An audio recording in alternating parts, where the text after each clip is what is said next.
As you mentioned, the children should not be taught yoga or the inner science when they are kids. So when do we actually start the process of thinking pure and not letting the impure thoughts into you? Where did you get this pure thought and impure thought business? Not me.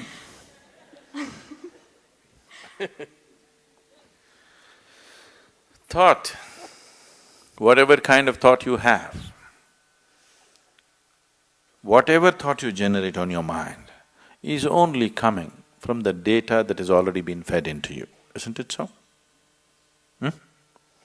You can use it, permutations and combinations of it and produce million varieties, but essentially thought is coming from the data that has already been fed into you. If you go about sifting in the mind, what is pure thought, what is impure thought, oh, you will go.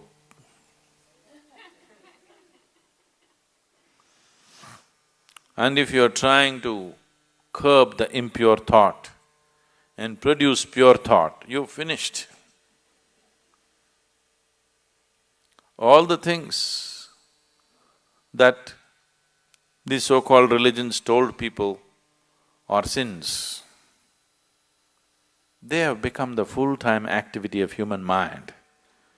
If they had just left them alone, everybody according to his inclination would have gone where he has to go. Now it's not like that, it's painted in everybody's mind because they said, this is a sin, do not think about it. Endlessly they're thinking about it. They're not even as free as dogs and cats are, human beings. Simply because somebody put this idea that there's something pure and impure.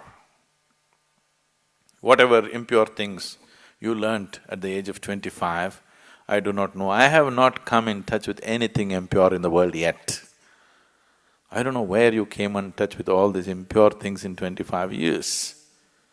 I have not seen anything impure in this world, have you? Have you seen something impure? I have not seen anything impure in this world. There are different kinds of people with different kinds of problems and limitations and nonsense. I don't think it's impure.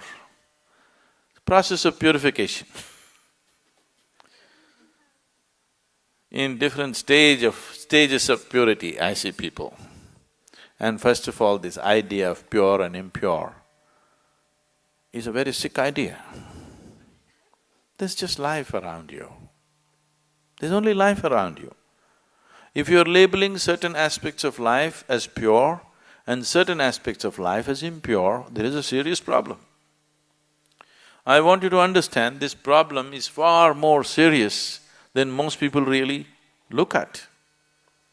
It is that serious. Right now, many religions and cultures on the planet have labeled the fundamental biology itself as impure. Yes? Yes or no?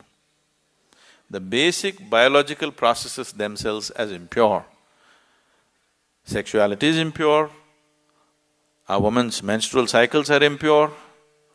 What the hell, you're born out of it, then you are also impure, everything in the world is impure, creation is impure. If you like that word, you can use it. But who are you to decide what is pure and impure? This is the way life is made, isn't it? It all depends on how you do what you do, isn't it? With how much awareness you approach it. The same things can become beautiful, the same things can become ugly, depending upon who is doing it and how he is doing it, isn't it so? Yes. Something as simple as eating. Eating can be a beautiful experience, not just for nourishment, even as an experience, it can be a beautiful experience. Somebody eats like this, you just look at that whack. Everything can be done like this, isn't it so? Who is doing it? How it is being done? That's what makes the difference. So this prejudice as to what is pure and impure has destroyed this humanity in such a bad way. Pure thoughts and impure thoughts, oh, if you sift through this, you're finished. All thoughts are just junk, okay? Essentially, they're coming from the limited experience of past. These thoughts are useful for your survival process. You picked up some amount of information, you want to survive in the world, this information is useful. If you're looking at life itself, these thoughts are meaningless. What happened yesterday actually has nothing to do with what's happening right now in this moment, isn't it so? But in terms of your survival in the world, you need to remember a few things. You need to use your old knowledge to earn your living on the planet. But in that, don't brand something as pure and impure. This can completely freak your life out. There's nothing pure, there's nothing impure. Life is just the way it is. It's for you to make it wonderful or make it ugly. Every aspect of your life. Yes? Every aspect of your life. You can either make it beautiful or you can make it ugly. If you're aware, you will make it beautiful. If you're doing things compulsively, you will make it ugly.